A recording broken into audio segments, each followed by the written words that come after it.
சர்க்கரை மக்கள் பயமில்லாமல் சோறு சாப்பிட 8 டிப்ஸ். சர்க்கரை மக்கள்ல ஒரு சில பேர் சோறை நிப்பாட்டிட்டா சர்க்கரை குறைஞ்சிரும்ல அப்படின்னு கேட்குறாங்க. நிறைய பேர் கமெண்ட்லையும் இந்த கேள்வி கேட்குறாங்க. சோறு சாப்பிட்டா சர்க்கரை கூடிரும் அப்படின்னு நினைச்சு சோறே சாப்பிடாம சிக்கன், மட்டன், முட்டை, காய்கறிகள் இது மட்டும் சாப்பிட்றாங்க. சர்க்கரை மக்கள்ல ஒரு சிலர் எனக்கு சோறு இல்லாம சாப்பிட முடியாது அப்படின்னு சொல்றாங்க. உண்மையிலே இந்த அரிசி அதாவது சோறு தான் சர்க்கரையை கூட்டுதா?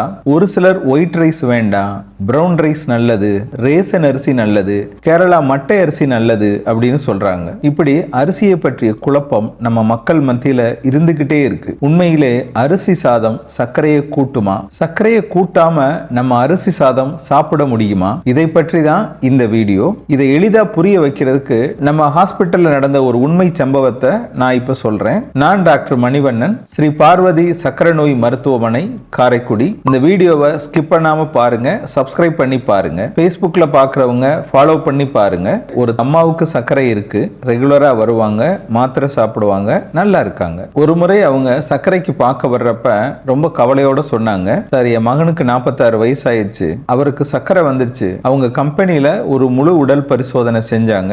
அதுல அவருக்கு சர்க்கரை இருக்கு அப்படின்னு தெரிய வந்துருச்சு. அவரை நான் மருத்துவமனைக்கு கூப்பிட்டேன். வா தம்பி ஹாஸ்பிட்டலுக்கு போவோம் அப்படின்னு கூப்பிட்டேன். அம்மா, உன்னை மாதிரி நான் தொடர்ச்சியா மருந்தெல்லாம் சாப்பிட முடியாது, நான் உணவை கட்டுப்பாட்டில் வச்சிருக்கிறேன், சர்க்கரை இருக்கு அப்படின்னு தெரிஞ்ச உடனே சோசியல் மீடியாவில் உள்ள வீடியோவெல்லாம் பார்த்துட்டேன். நான் முழுக்க மாவுச்சத்தை நிறுத்த போறேன், முக்கியமா ரைஸை நிறுத்த போறேன், ரைஸை நிறுத்திட்டாலே எனக்கு சர்க்கரை குறைஞ்சிரும் அப்படின்னு சொல்லிட்டு வர மறுத்துட்டார் அப்படின்னு சொன்னாங்க. இந்த மாதிரி சர்க்கரை வந்தவங்க என்ன சாப்பிடலாம், என்ன சாப்பிடக்கூடாது, தங்களுடைய வாழ்க்கை முறையை எப்படி மாத்திக்கலாம் அப்படிங்கிறத பத்தி என்னுடைய 35 வருஷ அனுபவத்தை தொகுத்து நோய்களின் தாய் அப்படின்ற பெயர்ல ஒரு புத்தகம் எழுதியிருக்கிறேன். இந்த புத்தகம் உங்களுக்கு வேணும்னா இந்த டிஸ்பிளேல தெரிகிற நம்பருக்கு போன் பண்ணியோ அல்லது வாட்ஸ்அப்ல புக் வேணும் அப்படின்னு ஒரு மெசேஜ் போட்டோ கொரியர் மூலம் இந்த புத்தகத்தை பெற்றுக்கொள்ளலாம். அவர் என்ன சாப்பிட்டார்னா, காலையில ஒரு 4-5 முட்டை எண்ணெயில பொரிக்காம வேக வச்சு சாப்பிட்டு இருக்கிறார். அப்புறம் கொஞ்சம் பயறு, கொஞ்சம் வேக வச்ச காய்கறிகள், அதுல கிழங்கு இல்லாம பாத்துக்கிட்டார். அப்படியே மதியானத்துக்கு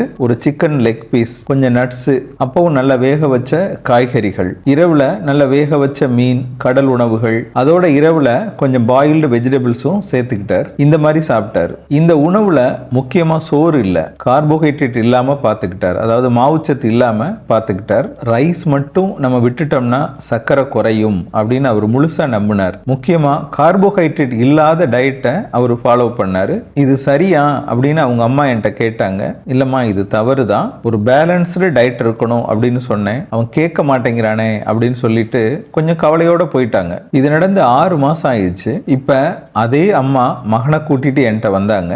அப்ப அவருடைய மகன் உடம்பு ரொம்ப சோர்வா இருக்கு, பலகீனமா இருக்கு அப்படின்னு சொன்னார். அவரை பார்க்கறப்ப காலில் வீக்கம் இருந்தது. இந்த படத்துல காட்டுறேன் பாருங்க, இந்த மாதிரி அவருடைய முகமும் கொஞ்சம் வீங்கி இருந்தது. அவங்க அம்மா சொன்னாங்க, இப்பவும் சொல்லு பேச்சு கேட்க மாட்டேங்கிறான் சார், நான் கஷ்டப்பட்டு சண்டை போட்டு தான் கூட்டிட்டு வந்தேன் அப்படின்னு சொன்னாங்க. அவருக்கு பரிசோதனைகள் செஞ்சு பார்த்தோம். அந்த பரிசோதனையோட முடிவுல அவருடைய HbA1c அதாவது 3 மாச ஆவரேஜ் சர்க்கரை 7% இருக்கணும். அவருக்கு இருந்தது 9.6. யூரியாவோட அளவு 40 இருக்கணும், இப்ப இருந்தது 51. கிட்னியோட ஃபங்க்ஷன் பார்க்குற டெஸ்ட், கிரியேட்டின் டெஸ்ட் வந்து 1 மில்லிகிராமுக்குள்ள அதிகபட்சம் இருக்கணும், இப்ப இருந்தது 2.3. இந்த டெஸ்ட் ரிசல்ட் எதை காட்டுதுன்னா, சர்க்கரையும் குறையல, கிட்னியோட ஃபங்க்ஷனும் கொஞ்சம் கொஞ்சமா குறைய ஆரம்பிச்சிருச்சு. இதைத்தான் இந்த ரிசல்ட் காட்டுது. இந்த வீடியோ பார்த்துக்கிட்டு இருக்க உங்களுக்கும் உணவை பற்றிய சந்தேகங்கள் இருந்தா கமெண்ட்ல கேளுங்க. அப்ப அவர் மகன்கிட்ட நான் சொன்னேன், உணவுங்கிறது ஒரு பனிஷ்மெண்ட் இல்லைங்க,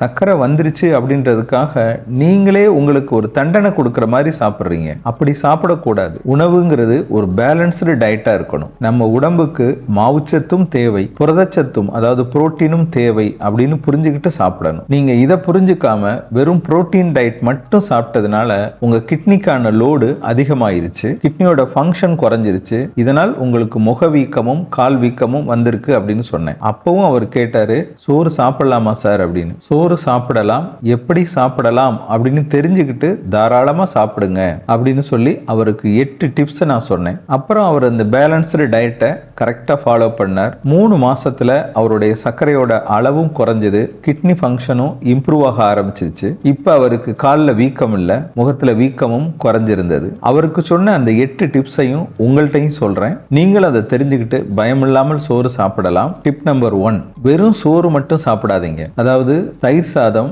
ரசம் சாதம், சாம்பார் சாதம் சொல்லிட்டு சோறு மட்டும் சாப்பிடாதீங்க. அது தவறு. இந்த மாதிரி சாப்பிட்டீங்கன்னா சர்க்கரையோட அளவு கூடும். சோறு சாப்பிட்றப்ப ஈக்குவல் அளவுக்கு காய்கறியும் பயரும் சேர்த்துக்கோங்க. அதாவது புரதச்சத்து புரோட்டீனையும் அதிகப்படுத்தி தாராளமா சோறு சாப்பிடலாம். தயிரும் ஒரு புரோட்டீன் தான். இந்த மாதிரி காம்பினேஷன்ல நீங்க சாப்பிட்றப்ப சர்க்கரையோட அளவு வேகமா கூடாது. நாங்க சொல்றது முழுக்க முழுக்க மருத்துவ அறிவியலை அடிப்படையாக கொண்டது. அறிவியலுக்கு புறம்பா நாங்க எதையும் பேசுறது இல்ல.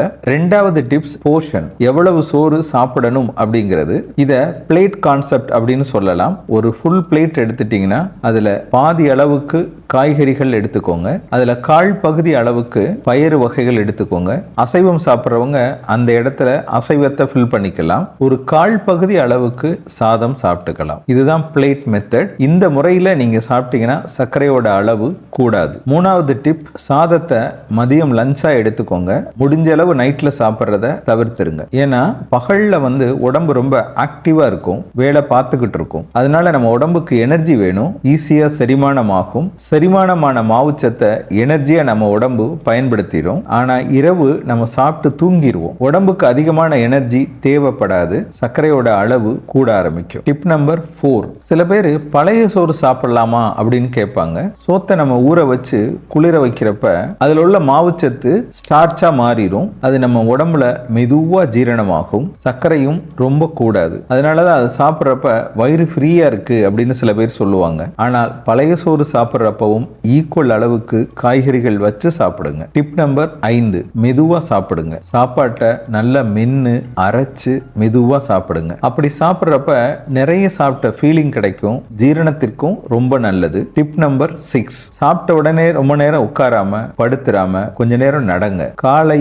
மதியம், இரவு 3 வேளை சாப்பாட்டுக்கு பின்னாடி 10ல இருந்து ஒரு 15 நிமிஷம் நீங்க நடந்தீங்கன்னா நீங்க சாப்பிட்ற சாப்பாட்டில் உள்ள குளுக்கோஸை உங்க உடம்பு பயன்படுத்த ஆரம்பிக்கும். இதனால ரத்தத்துல சர்க்கரையோட அளவு குறையும். டிப் நம்பர் 7, ஒரு சில பேரு ஒயிட் ரைஸ் சாப்பிடக்கூடாது, பாசுமதி ரைஸ் தான் நல்லது, கேரளா மட்ட அரிசி நல்லது, பிரவுன் ரைஸ் நல்லது அப்படின்னு சொல்லுவாங்க. ஆனா அது உண்மை இல்லை. இதோட கிளைசிமிக் இண்டெக்ஸ்ல சிறு சிறு வேறுபாடுகள் இருக்கலாம். நம்ம ரெகுலரா சாப்பிடுற ரைஸ் அப்படின்னு கழுத்து வரைக்கும் சாப்பிடுவோம். ஆனா கேரள மட்டை அரிசி, பிரவுன் ரைஸ் அப்படின்றப்ப கொஞ்சம் குறைவா சாப்பிடுவோம். அதுதான் பெரிய வித்தியாசமா நான் பார்க்கிறேன். அதனால எவ்வளவு சாப்பிடுறோம், எந்த டைம்ல சாப்பிடுறோம், ஈக்குவல் போர்ஷனா காய்கறி வச்சு சாப்பிடுறோமா, இதுதான் முக்கியம். நம்ம சாப்பிடுற முறைகளை மாற்றினாலே சர்க்கரை கூடாது. டிப் நம்பர் 8, இப்ப நாங்க சொன்ன முறைப்படி உங்க சாப்பாட்டை மாத்தி அமைச்சுக்கோங்க. நம்ம சொன்ன முறையை வச்சு உங்களுடைய சர்க்கரையோட அளவை பாருங்க.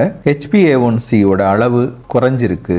நீங்க சாப்பிட்டு 2 மணி நேரம் கழிச்சு பார்க்குற சர்க்கரையோட அளவும் குறைஞ்சிருக்கு அப்படின்னா இந்த முறையை நீங்க தாராளமா கடைபிடிக்கலாம். இல்ல சர்க்கரை கூட ஆரம்பிச்சிருச்சுன்னா ஒவ்வொருத்தருக்கும் அவங்க வேலை செய்யற திறனை பொறுத்து அவங்களுக்கு எவ்வளவு கலோரி தேவைப்படும் அப்படிங்கிறத பொறுத்து உணவு முறையில நிச்சயம் மாற்றம் பண்ணணும். அதை நீங்க பார்க்குற சர்க்கரை மருத்துவர்கிட்ட கலந்து ஆலோசிச்சு அதற்கு ஏற்ப உங்க உணவு முறையை மாத்திக்கோங்க. இனிமே நீங்க சோறு சாப்பிட்றப்ப அளவோடு சாப்பிடுங்க, காய்கறிகளோட சாப்பிடுங்க. புரோட்டீனை அதிகப்படுத்தி கார்போஹைட்ரேட்டை குறைக்கிற இந்த அறிவியலை புரிஞ்சுக்கிட்டு சாப்பிடுங்க. சரியான நேரத்தில் சாப்பிடுங்க. இந்த மாதிரி நீங்க சாப்பிட்டீங்கன்னா சர்க்கரை மக்களுக்கு நிச்சயம் சர்க்கரை கூடாது. உணவை ஒரு பனிஷ்மெண்டா நினைக்காம உங்களுக்கு ஏற்ப மாத்திக்கோங்க. அதற்கு அக்கறை காட்டினால் சர்க்கரை குறையும். உடம்ப பார்த்துக்கோங்க. இந்த வீடியோ பதிவோட முதல் கமெண்ட்ல தர்பூசணி சாப்பிட்டால் சர்க்கரை கூடுமா அப்படின்ற வீடியோவும் இருக்கு. அதையும் போய் பார்த்து தெரிஞ்சுக்கோங்க.